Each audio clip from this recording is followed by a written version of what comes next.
When you look at how God has created us, I think it's really evident that He's created us with a tremendous capacity for growth.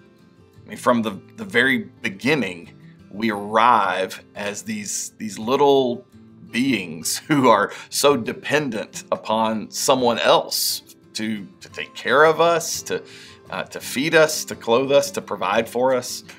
I can remember when Sunny was pregnant with our children, and we had a little book that would talk about everything that was happening in the child's development week to week. And I would read that book, and I was just fascinated that, this week their lungs are developing, or this week their heart is developing.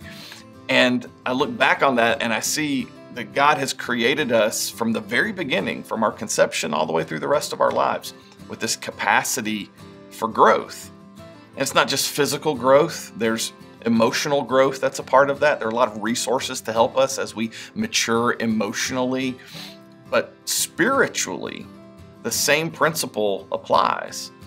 When you look at the scriptures, it's really evident that God intends for us to grow spiritually as well. We might say He intends for us to grow spiritually most of all. I think about what Paul says in Ephesians chapter 4. He talks about how we are to grow into Him who is the head, Christ. Christ-likeness is always God's goal for us. So we have this great capacity to grow. The question is, how do we grow? And over the course of this series, that's really the question that we want to answer. How do we grow?